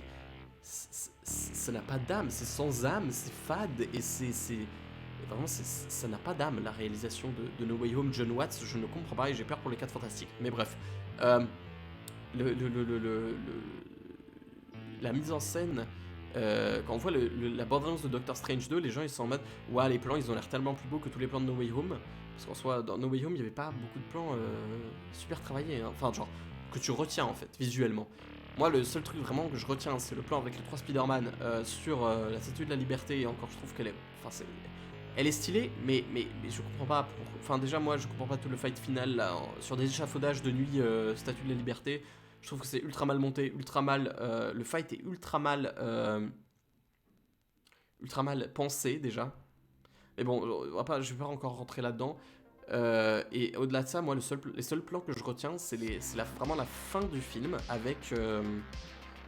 Après le fight final, avec le lever de soleil et quand il affronte le bouffon vert là sur Tom Holland pour la dernière fois. D'ailleurs, je comprends pas pourquoi ils ont pas fait ça tout le long du fight final, ça aurait été beaucoup plus stylé, mais passons. Et du coup, les gens ils disent oui, de Doctor Strange, ça se voit que les plans ils sont mieux. Les amis, oubliez pas qu'ils nous montrent ce qu'ils nous veulent. Hein. C'est-à-dire que moi, Doctor Strange, c'est le seul Marvel là qui vient. J'ai à peu près confiance parce que c'est Sam Raimi. Mais bon, Sam Raimi, ça fait déjà il y a des reshoots en ce moment et ça je voulais en parler aussi. Il y a des reshoots et pour moi ça sent pas bon parce que je pense que Marvel ils sont en mode ouais non faut que tu mettes ça, faut mettre des refs parce que les gens ils bandent là sur No Way Home, du coup faut mettre des refs parce que sinon les gens ils vont pas bander, on va pas vendre des figurines, on va pas vendre des trucs. Je pense qu'il y a toutes les rumeurs d'ailleurs là de... attendez, bougez pas, je vais trouver la photo, je vais juste ouvrir mes fichiers. Toutes les rumeurs de merde, excusez-moi. Putain, je trouve pas la photo. Oh là là. Il y avait un truc avec des rumeurs de plein de persos qui apparaissent, genre le Ghost Rider de Nicolas Cage, ça serait drôle, mais genre il y a plein de personnages et des anciens films Marvel hors MCU, et même je comprends pas, il y a apparemment Edward Norton, ce que je comprends pas parce que Edward Norton il joue le même Hulk que Mark Ruffalo, c'est pas un univers parallèle, c'était un film du MCU, techniquement c'est le même personnage, comment vous voulez le ramener? Bref, c'est débile, vraiment je vais m'abstenir parce que je comprends pas, je ne comprends pas ce qu'ils veulent faire. Si ça va encore être du fanservice à tout va, moi je vais péter un câble parce que c'est le seul film où j'ai à peu près espoir vu qu'il y a mon personnage préféré, Scarlet Witch, Wanda qui est dedans. Et Doctor Strange, j'ai beaucoup aimé le premier et je trouve que ça peut être un film de fou, surtout que c'est Sam Raimi qui réalise. Et j'ai peur, parce que à cause des reshoots, et aussi les gens ils disent oui c'est fou les plans dans la bande-annonce, oui mais ils nous montrent ce qu'ils nous veulent, hein. Si ça se trouve il y a 5 plans qui sont magnifiques, et ensuite le reste c'est du Marvel sans âme, donc bon, voilà. Et là aussi je me méfie de Moon Knight, parce que ça peut être super cool, comme ça peut être fade au possible, et... Enfin je sais pas, c'est... Désolé, ça a saturé. Il y a beaucoup d'ombres portées et tout. Il y a un style. L'éclairage enfin, ils utilisent vraiment beaucoup l'éclairage, ils utilisent vraiment beaucoup. C'est soit très clair, soit très sombre les plans, regardez. Mais je sais pas. Je sais pas. J'aime bien Oscar Isaac. Après, je ne sais pas si c'est vraiment au final le bon choix pour Moon Knight. Ça, on verra. Il y avait eu des trucs comme quoi il y avait des gens qui voulaient Keanu Reeves. Je me demande, moi, toujours, si Keanu Reeves aurait pas été mieux en Moon Knight. Et surtout, j'ai peur par rapport à la violence. Enfin, genre là, même là, on voit rien. Bon, c'est un teaser, hein. Mais même là, c'est du contre-champ. On le voit pas frapper. Enfin, on voit pas les impacts. Et ça, c'est un truc qui me dérange. C'est-à-dire que c'était déjà dans les Star Wars de Disney, contre-champ tout le temps. Dans les anciens Star Wars, par exemple, chaque mort marque. Pourquoi ça marque? Parce que c'est cadré sur du plan large, du plan d'ensemble, du plan du plan taille ou même du plan pied. Enfin, c'est sur des plans plus larges. Et quand Obi-Wan il meurt dans la trilogie originale, tu vois le sabre traverser son corps. Enfin, tu vois Dark Vador qui coupe parce qu'à l'époque, bon, les CGI c'était pas ça, mais tu le vois couper. Quand Qui-Gon meurt, tu le vois se faire transpercer. Quand Jango Fett il meurt, tu le vois se faire démembrer et couper la tête. Enfin, c'est tout des trucs, tu vois les démembrements et tout. Dans Star Wars 7, quand Kylo Ren tue Han Solo, il le transperce, je crois il le transperce genre là, vers sa cage thoracique, et c'est cadré comme as, et tu vois juste la lame sortir derrière. Enfin genre, pas sortir derrière, tu vois le sabre laser qui remonte de l'autre côté, et Han Solo qui fait... Et du coup t'es en mode, mais on voit rien, en fait la mort ne marque pas. La mort ne marque pas, et là j'ai peur que ça soit la même chose, et que par rapport à Daredevil... et que encore une fois par rapport à Daredevil, je crois que c'est la série qu'on pourra le plus comparer à Daredevil, vu que c'est un perso qui est, on va dire, qui se rapproche en termes de trucs dark, enfin pas de trucs dark, comment dire, de violence, on va dire, et d'ambiance, se rapproche le plus de Daredevil ou de Punisher, mais pour moi plus de Daredevil pour le coup. Et du coup, je suis vraiment en mode, est-ce que vraiment... Qu'est-il arrivé à Poe Dameron? Il me semblait bien que c'était un type bien. Bref, je sais pas, moi j'ai pas confiance pour le moment. Je verrai les prochaines bandes annonces, mais moi je n'ai pas totalement confiance pour Moon Knight. J'ai peur que ce soit vraiment tout public au-delà des limites, parce que je pense pas que Marvel ils aient les couilles vraiment de faire tout ça. Je sais pas. Moi, pour le moment, je pense que Marvel n'auront pas les couilles de faire un truc aussi violent que Daredevil. Pourtant, c'est ce que le personnage devrait être, mais je pense pas qu'ils auront les couilles. Honnêtement, hein. Je pense pas. Et je pense que ça sera du family friendly au-delà des limites, et ça va me saouler. Mais on va voir. Si ça se trouve, non. Si ça se trouve, en vrai, je ne demande qu'à avoir tort, finalement. Moi, je suis l'homme le plus heureux de la Terre si ça sera... si le truc sera fidèle au personnage des comics. Je serai l'homme le plus heureux de cette Terre, finalement. Bref, donc ça c'est Moon Knight. Moi, voilà. Voilà ce que j'en pense de cette bande-annonce. Il y a eu la bande-annonce de Lord of the Rings, mais bon... pas me mentir que c'est une bande-annonce. C'est un teaser de 1 minute qui annonce le titre, hein, globalement. Pour rappel, c'est la série télé qui a coûté le plus cher. J'ai plus la stat exacte, je suis désolé. Alors. Attendez, je vais regarder en direct, je suis désolé, j'ai oublié l'info.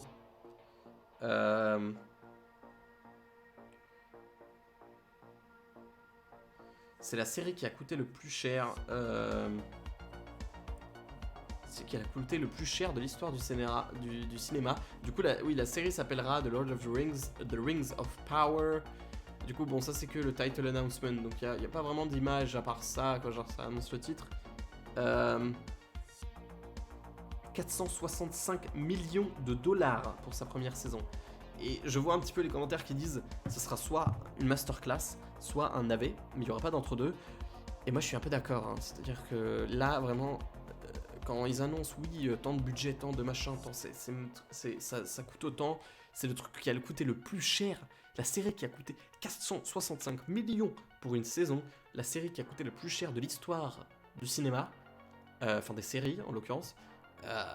Pour moi aussi, je suis un petit peu d'accord sur ça sera soit masterclass, soit déception sur 20. Je vais passer sur les Boba Fett. Juste changer le titre pour que les critiques café discussion. Alors critique café. Spoiler.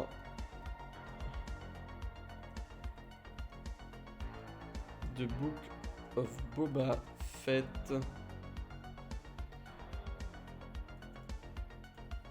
Discussion spoiler The Book of Boba Fett.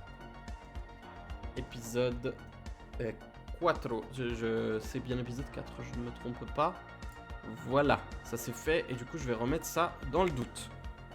Alors, donc The Book of Boba Fett, épisode 4. Déjà, attendez, je vais... Retournons sur la série de Book of Boba Fett, c'est là. Alors, The Book of Boba Fett, épisode 4. Qu'est-ce que... La moyenne n'a pas changé depuis dimanche. Ça, toujours, pour moi, c'est non. J'en ai déjà parlé. Enfin, pas à Mace Windu, hein. J'adore Mace Windu, mais le retour de Mace Windu, pour moi, c'est non. Pour moi, c'est un perso à pas ramener, hein. Moi, faut pas... Non. Pour moi, il faudrait pas le ramener, parce que vraiment, lui, non. Non. Bref, qu'est-ce que j'en ai pensé, moi, de cet épisode? Alors, déjà, l'épisode est long. Enfin, est plus long. On va dire, il est... Voilà, on va aller déjà. C'est The Gathering Storm. Et c'est Kevin Tancharoen qui a réalisé. Je suis désolé, j'écorche sûrement son nom. 7,9. Moi, en vrai, j'ai bien aimé l'épisode. Pas mentir, Kevin Tancharoen, on en a parlé dimanche. C'est le mec qui avait fait... J'en avais parlé dans ma critique Mortal Kombat qui est dispo sur la chaîne. C'est le gars qui avait fait un fan film qui s'appelait Mortal Kombat Rebirth. Et qui, à la suite de ça, avait écrit une série Mortal Kombat qui est Mortal Kombat Legacy. Et qui dispose sur YouTube. C'est une web série. C'est dispo sur YouTube. Il y a 2 saisons. Et en fait, il voulait faire ce truc. Et New Line Cinema lui avait dit allez vous faire foutre. Globalement. Enfin, non, j'exagère. Mais genre, il voulait pas lui donner les droits. Et genre c'est Ed Boon apparemment hein, c'est genre Ed Boon, un des 2 créateurs de Mortal Kombat qui avait dit mais non mais mec, qui avait dit à New Line Cinema, donnez-lui les droits, vous abusez, regardez ce qu'il a fait, c'est génial. Et genre en fait, la blague c'est que, vraiment quand vous regardez, bon il a fait plein de séries hein, depuis, il a fait Iron Fist, je ne savais même pas qu'il avait travaillé sur Titans. Je ne savais pas, mais voilà, Mortal Kombat, bon, ça, je sais pas pourquoi ça s'appelle Mortal Kombat alors que c'est Mortal Kombat Legacy. Mais voilà, Mortal Kombat Rebirth, ça 7,9 sur 10. C'est genre juste mieux que tous les autres films Mortal Kombat, regardez. Et ça, c'est son Mortal Kombat Legacy 7.4, Mortal Kombat Conquest 6.3. Bon, ça c'est un animé, ça compte pas, mais en fait, c'est bon, son fun film, globalement c'est le meilleur, mais bon, si on considère que les trucs licenciés officiellement Mortal Kombat, sa web série, c'est la série Mortal Kombat la mieux notée de toutes les adaptations live de Mortal Kombat. Et on parlera pas du film. Et en fait, c'est lui qui devait faire d'ailleurs le film de 2021. Oui, 2021.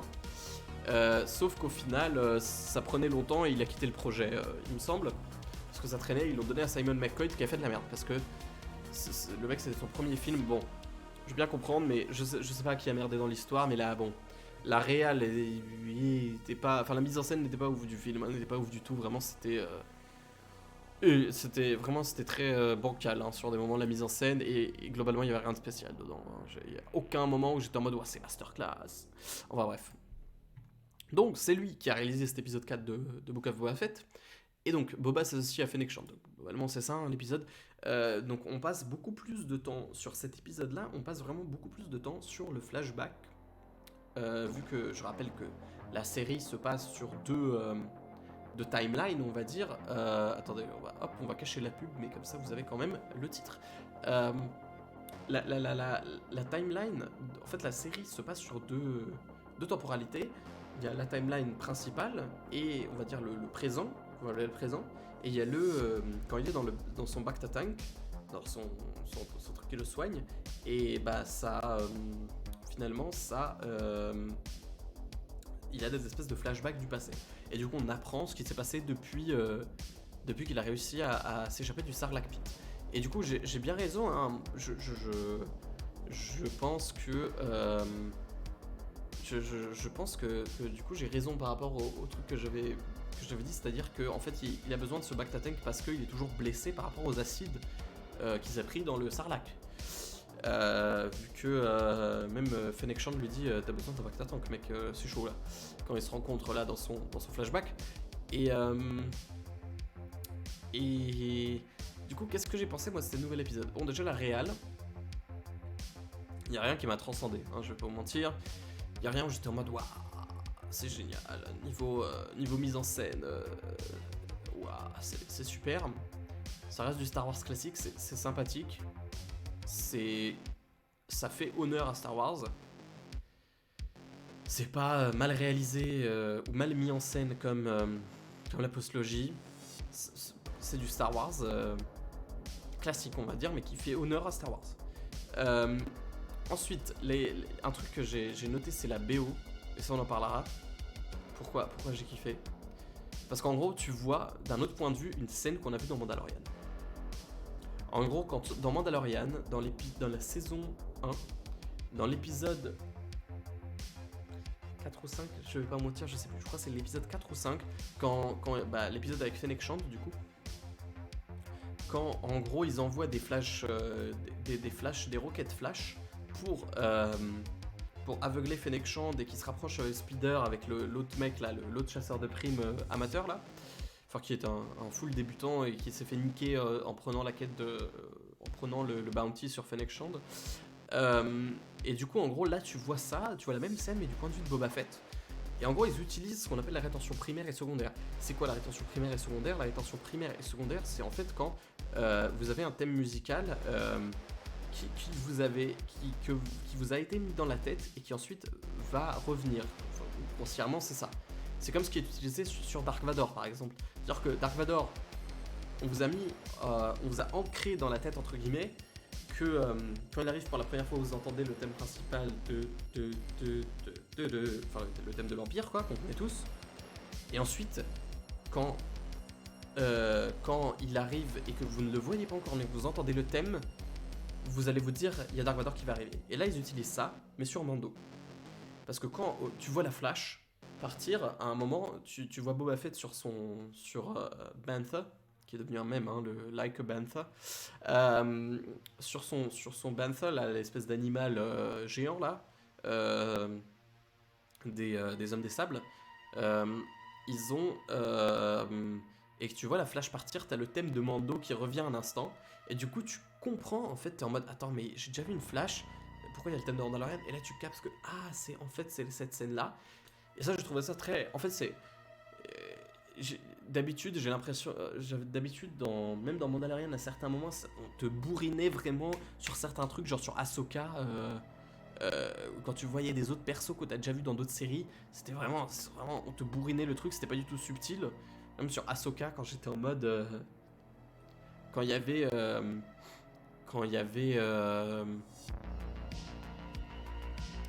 vraiment comment ça s'appelle putain, Bo-Katan, il disait oui je connais un Jedi, ceux qui ont vu Clone Wars ils savent que c'est Ahsoka. Et du coup après il rajoute une couche en mode t'as compris, en mode oui tu trouveras là-bas, une Jedi du nom de Ahsoka Tano. Et du coup t'es en mode ok, bon en même temps ça a raison parce qu'évidemment il dit le nom à Mando, mais c'est vraiment il s'en rajoute, il force quand même pas mal sur les autres persos.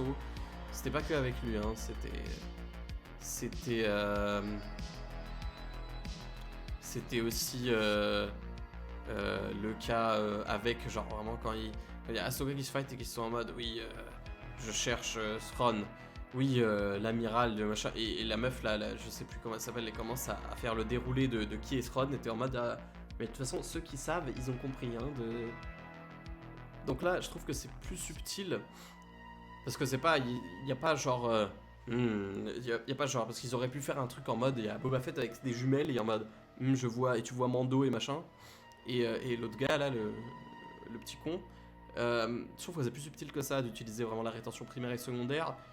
Et il le réutilise ensuite en fin d'épisode. Et ça, ce teasing, les amis, ce teasing, il me fait plaisir. Parce que je me demandais si on allait le voir dans Book of Boba Fett. Et visiblement, oui. En fait, à la fin de l'épisode, du coup, il y a Fennec Shand et Boba Fett qui discutent en mode, oui, il faudrait réunir des troupes pour la guerre contre les Pikes, là, machin. Enfin, la guerre contre les Pikes. La guerre de gang plutôt, mais vous m'avez compris, parce que je reste toujours en mode oui, il y a une guerre qui se prépare. En mode ok. Et du coup il dit oui, bah, j'ai plein de crédits. Ce dont on a besoin c'est des muscles. En gros c'est ça qu'il dit. Et du coup t'as Fennec Shand qui dit bah les crédits peuvent acheter des muscles si tu sais où chercher. Et là t'as genre un travelling arrière. Travelling arrière du palais de Jabba et t'as le thème de Mando qui se lance. Et t'es en mode nique sa mère. Et vraiment t'es en mode mais nique sa mère, on va le voir dans le prochain épisode et j'ai hâte. Mais en même temps je suis en mode en fait j'ai un peu de doute de comment ils vont le ramener. Parce que en fait ça veut dire que déjà je pense que pour moi à partir de là on n'aura plus de flashback. Pourquoi je pense ça? Parce que quand Boba il sort de son bacta tank dans l'épisode, il y a le droïde qui dit healing process complete, je crois il dit ça. Genre healing, je crois que c'est healing process complete. Donc genre la session de soins est complétée. Donc, et ça en fait il me semble qu'il l'avait pas dit avant. Parce que si c'était un truc qui revenait à chaque fois où genre sa dose de soins, sa session de soins journalière est complétée. Tu seras en mode ok, mais là avant on l'avait pas ça. Donc pour moi en fait à partir de là on n'aura plus de flashback, à moins qu'il soit encore blessé et qu'il se remette dedans. Mais pour moi on n'aura plus de flashback, vu que du coup ça voudrait dire qu'il est soigné en fait, enfin qu'il est guéri de ses blessures du Sarlacc finalement. Enfin pour moi en tout cas, peut-être pas hein. Moi c'est juste une déduction on va dire que j'ai faite par rapport au fait que je me souviens pas qu'on ait entendu le droïde dire ça à la fin d'autres épisodes. Bon certes il y avait une fois où c'était Black Krrsantan qui l'arrachait du bacta tank et qui lui défonçait la gueule, mais les autres fois où il sortait naturellement on va dire il y avait pas ça. Bref, Black Krrsantan on va y revenir aussi. Parce que l'épisode 3, moi j'étais en mode. Moi j'étais un peu déçu, hein, l'épisode 3, comme beaucoup de gens. Moi, le gang cyberpunk là, il est revenu et du coup, en fait, c'est par ça que c'est expliqué que pourquoi Fennec Shand a pu être sauvée et qu'elle a ses implants et tout. On a déjà vu dans Mandalorian parce qu'à un moment, elle est en mode, mais t'étais morte et du coup, elle détache un espèce de. Une partie de genre de son. Sa robe, mais genre de son armure, je crois que c'est une armure, et tu vois tous les trucs qui bougent et toute la mécanique. Et du coup t'es en mode d'accord, how? Et du coup là c'est expliqué. Donc là c'est vraiment tu comprends un petit peu ce qui s'est passé, comment ils se sont rencontrés avec Fennec Shand et tout. Même si je trouve quand même que en fait c'est sympa, genre c'est cool à voir. Mais je suis un peu en mode, en fait Mandalorian c'est déjà un spin-off, et là on a un spin-off de spin-off. Du coup là en fait j'ai très peur qu'ils introduisent un autre perso genre Ardenlyn, parce que ça on sait toujours pas si la meuf au bras mécanique là c'est Ardenlyn. Et ils vont faire hey on va faire une série sur Ardenlyn. Et toi t'es en mode du coup donc ça sera un spin-off de spin-off de spin-off. Yes. Bref mais du coup je suis un peu en mode en fait c'est de Mandalorian quelque part vu par Boba Fett, de Mandalorian bis en fait, vraiment. En tout cas sur la partie flashback. Sur la partie présent, pas du tout. Hein. C'est autre chose. Après moi je m'attendais plus à ce qu'on parte vraiment dans du... Parce que Mandalorian si vous voulez il y a un style très western dedans. Déjà la première scène... Enfin, en fait, il y a beaucoup de... ta toute première scène où il rentre dans cette espèce de bar... c'est western de fou vraiment où il bute les 3 mecs. Enfin bref, c'est une ref c'est une énorme ref western.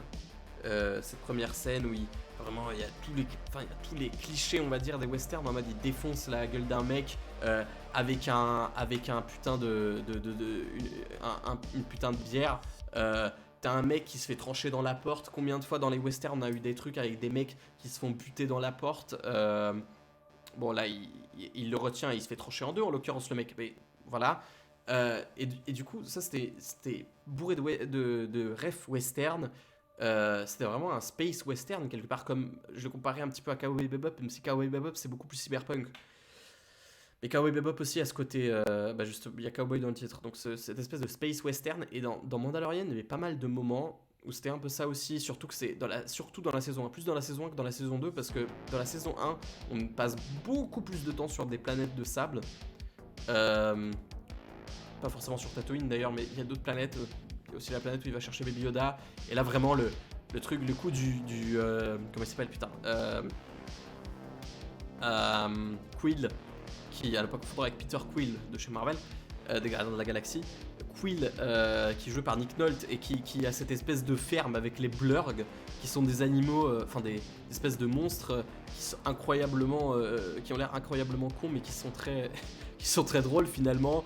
Et genre, c'est vraiment, c'est un western, genre c'est le vieux fermier sur son truc. Enfin, c'est vraiment, c'était bourré de refs western.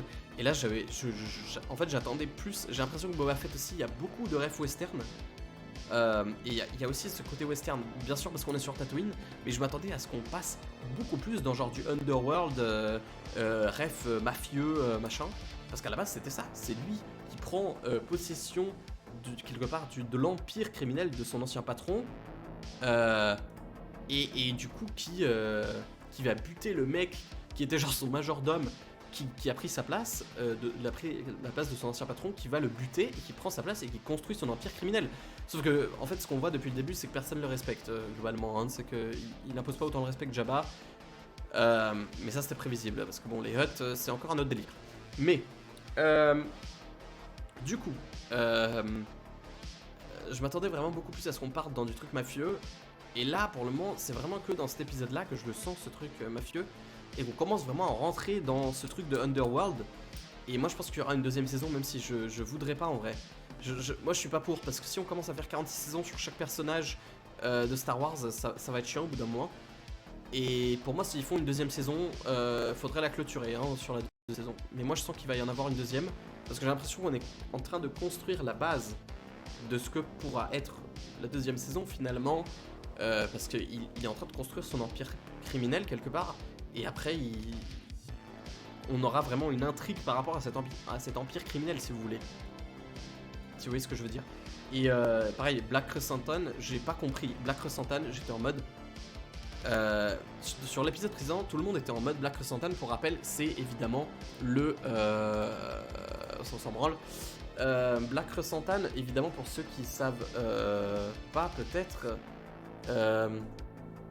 c'est le Wookiee qui est un chasseur de primes que je ne connaissais pas, qui est déjà apparu dans des comics, voilà, comme vous voyez, et qui a déjà affronté Obi-Wan notamment. Donc c'est un mec quand même. D'ailleurs, apparemment, si je me souviens bien, c'est son œil, c'est Obi-Wan qui a blessé son œil. Et bref, c'est un chasseur de primes qui est extrêmement vénère. Genre, on le voit dans le deuxième, enfin rien que dans le deuxième, dans le dernier épisode, le quatrième épisode, on lui propose hey, je crois qu'il a perdu des thunes au casino. Enfin, on sait même pas ce qui s'est passé. En fait, je pense qu'il a juste il a perdu des thunes au casino contre des mecs, je sais plus comment ça s'appelle. La race de Bossk, justement. Je ne sais plus comment elle s'appelle. Je suis désolé. Et c'est un mec super. On va dire super vénère, mais genre vraiment c'est un des chasseurs de primes les plus vénères en vrai. Y a la meuf qui lui dit non, ne bute pas le mec, enfin le démembre pas, j'efface toutes tes dettes, et il le démembre quand même. Et Boba Fett qui est en mode ouais, t'aurais pas besoin d'un travail. T'es en mode mec, c'est toi qui l'as relâché il y a un jour, voire même pas. Je sais pas pourquoi tu l'as laissé, et je comprends pas pareil ce truc. Pour moi, la seule justification de pas l'avoir enrôlé plus tôt, c'est un truc pour lui rajouter quelque part de la crédibilité et montrer que c'est un malade mental en fait. Parce que si vous y pensez, en fait, si Si Boba Fett ne le laisse pas passer, il n'y a pas cette scène du cantina où il démembre ce mec-là. Je sais plus comment il s'appelle. Ça m'énerve. Bossk. Ça m'énerve de pas savoir son... Trandoshan, voilà. C'est les Trandoshan. Et il n'aurait pas démembré ce pauvre Trandoshan. Et du coup, on n'aurait pas vu que c'est vraiment... Enfin, on savait déjà que c'était un malade quelque part parce que le mec, il a pris Boba, il l'a sorti de son back-tank et il l'a défoncé. Et vraiment, t'entendais ses os craquer et tout. Mais là, vraiment, tu vois que c'est juste un malade mental. Et donc bon, moi, j'attends de voir quand même parce que c'est un chasseur de primes. Donc à tout moment, je pense qu'il peut, ça pourrait être un des persos si vraiment on cherche à faire des histoires de trahison, même si pour le moment, il n'y a pas grand monde chez Boba Fett. Si un jour, il y a une histoire de trahison, pour moi, ça peut être lui. À voir comment il évolue, mais pour le moment... Mais bref, du coup, en soi, pour moi, la seule explication logique au fait qu'il n'est pas enrôlé dans l'épisode précédent, mais que maintenant, c'est ça. C'est qu'il voulait lui rajouter de la crédibilité et montrer à quel point c'est un malade en montrant lui qui démembre un mec. Et là, encore une fois, on voit le démembrement. On voit le bras tomber par terre. Je ne sais plus si on voit vraiment qu'il arrache le bras. Tu le vois qu'il le prend à son cou, je me rappelle. Et ensuite, tu vois, je crois que tu vois pas vraiment le démembrement, mais tu vois le bras tomber et le mec tomber à côté. Et t'es en mode yes. Donc c'est pas les bisounours, hein, comme le 789 globalement. Et ouais, d'ailleurs, il y a les mafieux Trandoshan. D'ailleurs, oui, avec qui... Du coup, ils passent un accord. Ah oui, ils vont au Sarlacc aussi, il y a ça aussi. Bon, moi, je m'attendais. Là, je vais pas mentir, moi, sur ce truc, je m'attendais à ce qu'ils butent le Sarlacc avec une charge sismique. Parce que j'étais en mode, les amis, ils viennent de récupérer le vaisseau. On n'a pas encore eu de charge sismique dans cette saison. Enfin, dans cette saison. Dans Book of Boba Fett. Et du coup, par contre, on ne sait toujours pas, parce que là, il récupère que le vaisseau. Vu que l'armure est chez Mando. Et moi, ce que je ne sais pas, c'est que du coup, en fait, niveau timeline, vu qu'ils se sont croisés au moment où il y a eu le moment du flash, du coup, là, il récupère son vaisseau. Et à quel moment, parce que dans l'épisode de Mando où Mando récupère l'armure de Cobb Vanth, enfin l'armure de Boba Fett, que Cobb Vanth il avait, tu vois Boba Fett à un moment avec sa tenue de Tusken et tout, au loin, et tu vois Mando passer derrière au loin avec son speeder. Et du coup, je sais pas à quel moment il a capté que c'était chez lui, parce que là, pour rappel, il va chercher, il est en mode, mon armure, elle est dans le Sarlacc. Et moi, j'étais en mode, what the fuck, il se rappelle pas que le... Enfin bon, après, c'est possible, hein, vu qu'il était complètement déglingué, qu'il s'est il s'est extrait du Sarlacc grâce à son lance-flamme, et du coup c'est les Jawa qui l'ont récupéré. Et ça, on l'apprend du coup que comment Cobb Vanth il l'a récupéré auprès des Jawa, des Jawa. Et mais ouais, et du coup on sait pas, on sait pas à quel moment où est situé dans la temporalité le truc où l'épisode où Mando le récupère auprès de Cobb Vanth. Parce que dans l'épisode 6 de Mandalorian où on voit Boba Fett, du coup il récupère son armure, il dit je sais que tu as mon armure que tu as récupérée auprès de Cobb Vanth, je ne sais pas comment il le sait. Bon, peut-être qu'il a parlé à Cobb Vanth, cela dit. Et peut-être qu'on l'apprendra s'il y aura quand même des flashbacks, mais moi je ne sais pas s'il y aura plus de flashbacks. Mais après c'est possible qu'il y en ait plus. Mais bref, voilà. Qu'est-ce que je pourrais dire encore? Moi, j'aime. En fait, je suis content quelque part qu'on revoie Mando. Parce que je trouvais ça très cool. Déjà, j'ai adoré. Je crois que c'est mon épisode préféré de la saison 2 où il y a Boba Fett et Mando. Et je trouve qu'il y a une espèce d'alchimie, on va dire, entre les deux qui est très cool parce que c'est. Quelque part, c'est deux Mandaloriens, même si, bon, c'est assez vague. Vu que Boba Fett en soi n'est pas vraiment Mandalorian. Enfin, si, quelque part, si, parce que son daron, qui est pas vraiment son daron, parce que c'est juste sa matérielle, comment dire, c'est son clone. Du coup, c'est pas vraiment son père, mais si, quand même. Son père avait, du coup, on a appris dans la saison 2 de Mandalorian qu'il avait combattu dans la guerre civile de Mandalore. Mais, mais du coup, je sais pas, il y avait une espèce d'alchimie entre ces Mandalorians, entre Boba Fett et Mando qui était très cool, je trouvais. Et j'aimerais beaucoup revoir ça. Et même entre Fennec Shand et Boba Fett, il n'y a pas cette même alchimie. Enfin, il y a une certaine alchimie entre les deux. Mais c'est pas la même qu'entre Mando et Boba Fett. Et je préfère beaucoup plus Mando et Boba Fett que Fennec Shand et Boba Fett. Voilà, je sais pas. Hein. Je sais pas vous, n'hésitez pas à me dire dans les commentaires si vous êtes sur YouTube. Et à part ça, j'ai un petit peu peur quand même parce que je sais pas s'ils vont mentionner Baby Yoda. Enfin, c'est sûr qu'ils vont mentionner. Ça serait, il y aurait une soulevée de bouclier comme pas possible s'ils mentionneraient pas Baby Yoda. Ça c'est sûr pour moi. Donc je pense qu'ils vont le mentionner, mais on verra.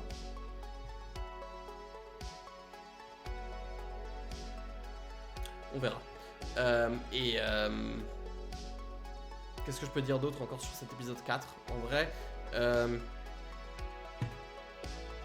sais pas, j'ai bien aimé, mais en fait pour moi c'est vraiment du remplissage.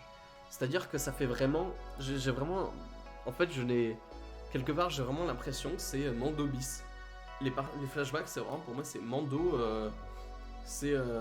Mando, c'est Meanwhile in Mando. Globalement c'est ça en fait, c'est-à-dire que pendant que Mando il faisait ça, bah Boba Fett il faisait ça. Et c'est sympa, hein, c'est sympa, je dis pas. Mais pour moi, ça, là, je commence à un petit peu voir l'intrigue, enfin le but, où ça va. Ce que je disais dimanche, c'est que j'étais en mode, on ne voit pas où ça va. On ne voit pas où va cette série. Et là, je commence un petit peu plus à voir où ça va. On se dirige vers ce truc de guerre de gang, enfin guerre de mafia, vu qu'il a conclu des accords et tout. Là, on commence vraiment à rentrer dans ce truc underworld mafieux, tout ça. Avec le fait qu'ils concluent des accords qui vont partir à la guerre de mafia, si je puis dire, contre les Pike, contre le syndicat des Pike, qu'il avait déjà niqué en plus, on a appris quand il était encore avec les Hommes des Sables. Et du coup, je vois plus où ça va, mais ça fait quand même très remplissage pour moi. C'est-à-dire que vraiment, les flashbacks, je suis en mode, c'est Mando bis, c'est Mando point de vue Boba Fett. C'est sympa, hein, je dis pas, c'est sympathique, mais je veux dire, posez-vous une question que moi je me suis posée, c'est est-ce que si on n'aurait pas su, ça aurait été moins... Est-ce que si on n'aurait pas su ce qui s'était passé, est-ce que si on aurait juste eu les infos qu'on a eu dans Mandalorian, est-ce que ça aurait été... on aurait tout autant apprécié le retour de Boba Fett? Moi je pense que oui. Enfin moi en tout cas oui. Moi j'appréciais de la même manière avant de savoir ça. C'est pour ça que je suis en mode c'est sympathique. Mais c'est un petit peu vraiment c'est Mando bis pour moi. Et l'intrigue du présent, en fait, on n'en a pas vu assez. C'est-à-dire que je sais pas combien. Je vais essayer de voir pour la semaine prochaine, peut-être que je vais faire ça. C'est de mettre bout à bout tous les watch time finalement de l'intrigue du présent et le watch time de l'intrigue des flashbacks pour comparer, parce que je pense qu'on a beaucoup plus d'intrigues flashback que d'intrigues on va dire d'avancée dans l'intrigue flashback que d'avancée dans l'intrigue du présent. Et c'est pour ça que, vu qu'on s'est concentré, peut-être que là vraiment, si vraiment ce que je pense est juste et que du coup on n'aura plus de flashback, même s'il y aurait encore des trucs à raconter, si vraiment c'est ça le but, c'est de remplir les zones d'ombre avec Mandalorian, il y aurait encore des trucs à raconter, il y aurait encore comment il sait, enfin est-ce qu'il allait voir Cobb Vanth, je sais pas, mais en soi quelque part c'est complet aussi parce qu'il s'est vengé du gang des bikers là, il les a tous butés. Et son armure il le récupère dans Mandalorian, donc quelque part oui il reste à raconter comment ils ont trouvé Mando aussi, il y a ça aussi, comment ils ont retrouvé Mando sur une planète du père du trou du cul où il y a Baby Yoda, où il est allé avec Baby Yoda avec Grogu pour qu'il fasse sa méditation et qu'il trouve des Jedi. Je résume très vulgairement, hein, mais c'est juste qu'on n'a pas le time là, vraiment. Je suis désolé, mais on n'a pas le time. J'ai pas le time de raconter tout le Mandalorian. Donc en soi, il y aura encore des trucs à raconter si vraiment le but c'est de remplir ces zones d'ombre. Mais d'après ce qu'on après, ce truc de Your healing session is complete, qu'on n'a pas entendu auparavant, si je me souviens bien, pour moi, ça voudrait dire que là, on va se concentrer vraiment à fond sur le présent, et ce qui serait quelque part bien, parce que ça voudrait dire que là, pendant les 3 épisodes qui restent, on se concentre à fond sur le présent, et peut-être qu'on aura plus de trucs, vraiment plus de cette intrigue Underworld, Mafia, construction du nouvel empire criminel de Boba, qui prend la place de Jabba, plus de développement sur Black Chrysanthemum qui serait cool. Le retour de Mando, moi j'ai hâte de voir ça, j'ai hâte de voir ce qu'ils vont en faire. Moi je m'attendais aussi, je vais vous mentir, moi je conclurai sur ça parce que vraiment dans 4 minutes il faut que je me casse. donc faut que je me barre, je suis désolé. Je vais conclure sur ça. Moi, je m'attendais aussi, je vais pas vous mentir, à revoir Bossk, Dengar, IG 88, parce que IG 11 c'est dans Mandalorian. Il est décédé, malheureusement, il a fondu dans la lave. Non, il s'est autodétruit aussi. IG 11, mais IG 88, Dengar, Bossk, et je sais plus comment il s'appelle. Il y avait un autre droïde, chasseur de primes, un peu secondaire. Je m'attendais à les revoir parce qu'on les dans les légendes de la guerre des chasseurs de primes Legends, attention parce que maintenant il y a la guerre des chasseurs de primes canon en comics que je suis en train de lire. J'ai appris récemment, en fait, parenthèse dans la parenthèse, complètement par hasard, j'étais dans un magasin de comics et je vois la guerre des chasseurs de primes, enfin Bounty Hunter Wars en comics. Et du coup je demande aux gens du magasin en mode c'est la même histoire que les bouquins, les romans. Ils disent non, ça c'est canon. Je suis en mode mais du coup c'est quoi, ils ont fait une version canon de la même histoire? Et ça m'a dit non, en fait ça se passe genre entre les films, genre ça se passe entre avant le 4, entre le 4 et le 5, enfin bref c'est un bordel. En gros ça raconte comment, je crois que ça raconte genre Boba Fett qui va récupérer, j'ai pas encore commencé, faut que je m'y mette en fait.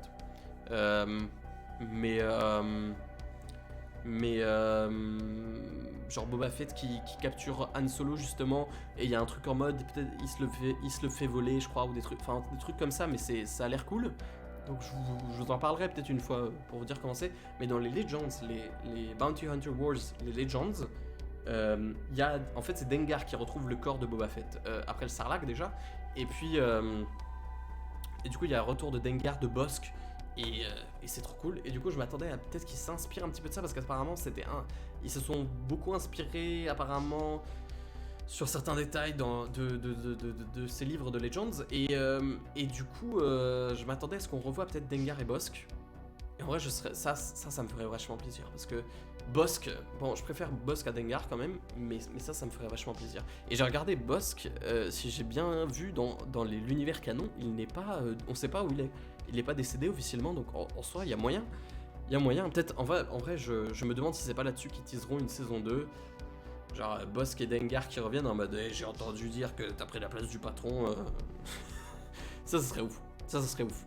En vrai, je dis ça comme ça, mais en vrai, moi, je pense ça franchement possible qu'ils teasent une saison 2 là-dessus, en mode il y a Dengar et Bossk.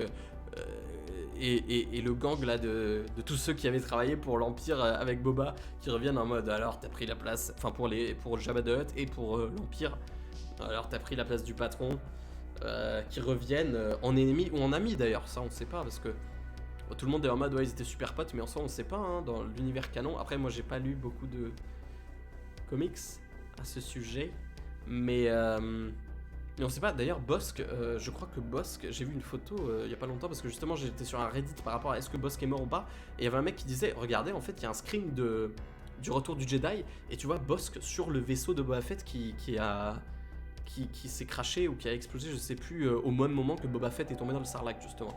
Donc on sait pas, en soi on sait pas, mais on verra. Bref, les amis, il faut que j'y aille, je suis désolé. Je pense que d'habitude on aura plus de temps, ça durera plus 2 heures que 1 heure. Mais en soi je pourrais parler pendant 3 heures, c'est juste qu'à un moment ça sera trop long. Donc les amis, écoutez, merci d'avoir été avec moi pour cette première édition de Critique Café. Finalement, on se retrouve jeudi prochain. Je vais voir si je vais streamer un petit peu du jeu vidéo. Encore cette semaine, je verrai. Mais je vous assure rien, de toute façon, si c'est pas sur la prog, c'est pas sûr. Et puis on se retrouve jeudi prochain à 9h, de 9h à 11h pour le prochain Critique Café. On parlera du prochain épisode de Boba Fett et aussi des news comme d'habitude. Et puis écoutez, moi je vous dis, attendez, on va remettre la full cam. Merci d'avoir été là, merci à tous, merci à Fantixery qui a follow pendant le live évidemment. Merci beaucoup. Merci beaucoup à ceux qui étaient là, merci beaucoup YouTube, merci beaucoup si vous êtes sur les podcasts, si j'ai réussi à mettre, si j'ai réussi à faire ce truc de podcast. Faut que je me mette, je vais pas vous mentir, mais je vais essayer de faire ça. Et puis prochainement le logo, j'espère le plus tôt possible. Et puis à jeudi prochain les amis pour un prochain Critique Café. Vous étiez sur Moonlight TV. À bientôt, on décolle bientôt. Ciao. Je trouve pas la scène, c'est toujours un enfer. Allez, des bisous les amis. Passez une bonne journée évidemment. Bon vendredi à tous. Et puis profitez de votre week-end si on se revoit pas. Allez, des bisous.